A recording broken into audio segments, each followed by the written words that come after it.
Bonjour et bienvenue chez AVI Center. Dans cette nouvelle vidéo, nous allons parler des motifs de refus de visa long séjour pour études en France. Vous voyez, il arrive très souvent que le consulat refuse d'accorder un visa à un étudiant qui fait sa demande pour aller poursuivre ses études universitaires en France. Lorsque vous déposez votre demande de visa et que l'étude de votre dossier s'ensuit, si vous n'avez pas réussi à rassurer le consulat sur la pertinence, la crédibilité ou la fiabilité de vos dossiers, des documents que vous avez apportés, il est clair que votre visa vous sera refusé. Les motifs de refus de visa sont au nombre de 7. Et ensemble, on va passer en revue les 7 motifs de refus de visa long séjour pour études en France. Le premier motif, c'est votre document de voyage, le passeport. Vous devez naturellement disposer d'un passeport avant d'avoir un visa. Et donc, votre passeport doit être d'abord un passeport crédible et fiable. Deuxièmement, ça doit être un passeport qui dispose encore d'une bonne durée de vie. Si vous devez avoir un passeport d'1 an, vous devez savoir qu'après expiration de votre visa, il doit encore vous rester 3 mois. Ce qui veut dire que vous devez compter au moins 15 mois à compter de la date à laquelle le visa vous sera accordé. Donc, si vous faites votre demande de visa et que votre visa prend effet en septembre, vous devez compter de septembre jusqu'à septembre de l'année d'après pour faire 1 an et ajouter 3 mois à cela pour connaître la durée minimale de vie qui doit rester à votre passeport avant d'obtenir un visa d'études en France. Votre passeport doit disposer d'au moins 2 pages vierges sur lesquelles il est encore marqué visa pour qu'on puisse vous accorder le visa d'études en France. Ensuite, le motif numéro 2, c'est la caution bancaire. Vous devez prouver au service consulaire français que vous avez les moyens nécessaires pour vivre au moins 1 an.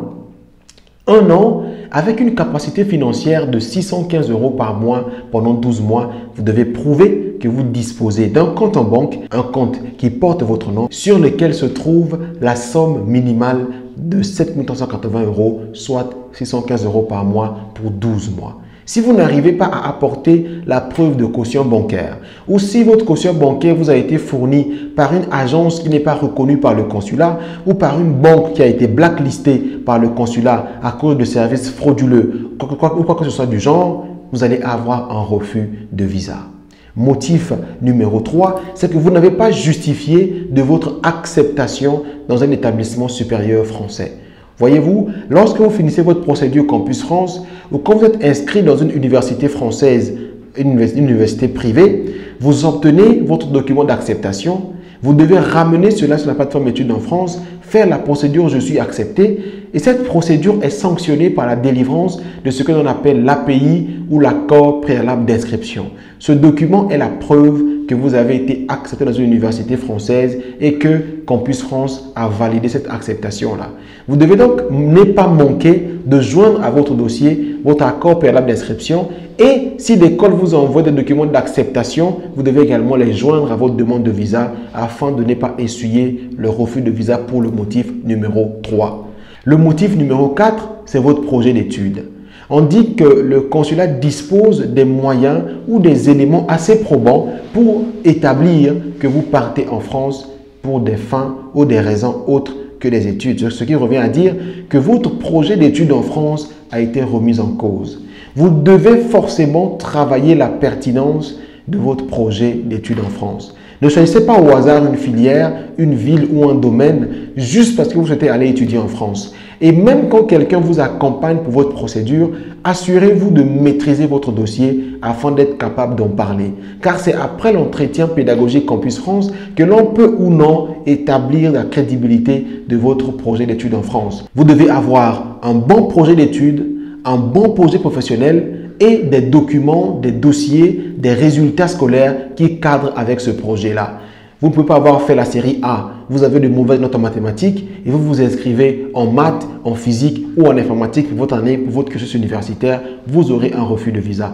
Essayez aussi de défendre correctement votre projet d'études au cours de l'entretien pédagogique que vous passez avec les conseillers Campus France. Parfois, ce sont les documents que vous ajoutez ou les documents qui manquent à votre dossier qui emmènent à penser ou à croire que vous n'êtes pas sérieux quant à votre projet d'études en France.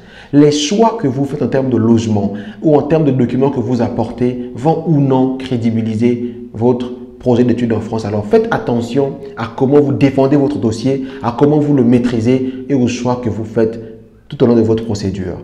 Le motif numéro 5, justement, c'est le logement. Vous devez disposer d'un logement, un lieu qui vous attend en France. Vous allez changer de climat, voyez-vous. Vous n'allez pas quitter Lomé, par exemple, pour aller à Paris en plein hiver et ne pas avoir une maison qui vous attend.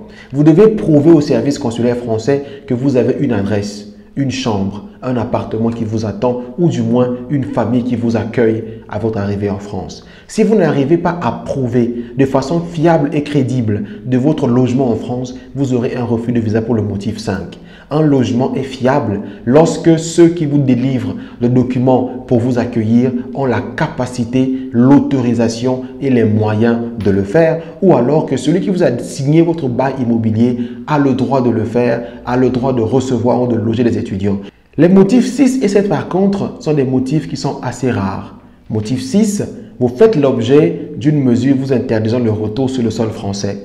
La plupart d'entre vous qui est en train de commencer la procédure Campus France, qui veut aller en France pour la première fois, n'aura donc pas de souci avec ce motif numéro 6. Le motif 7, par contre, tout ce qui peut être attaché à votre personne et qui représente une menace pour le sol français vous emmènera ou entraînera pour vous un refus de visa pour le motif 7. Voilà donc les 7 raisons, les 7 motifs pour lesquels vous pouvez ne pas obtenir votre visa long séjour pour études en France. Il est important au cours de votre procédure d'études en France d'étudier chaque motif, donc comprendre les tenants et les aboutissants afin de ne pas tomber dans un piège. Et donc AVI Center se met à votre entière disposition pour répondre à vos questions, vous apporter un appui, un accompagnement s'il le faut sur cette question de visa long séjour pour études. Et si vous avez un problème, quel qu'il soit, avec votre procédure, écrivez-nous via notre site internet, allez sur nos pages, faites quelque chose, mais vous pouvez nous approcher à n'importe quel moment. La prochaine vidéo sera aussi intéressante. Ne la manquez surtout pas. C'est pourquoi vous devez vous abonner maintenant. Likez cette vidéo, partagez-la avec votre communauté. On se dit à très bientôt pour la prochaine.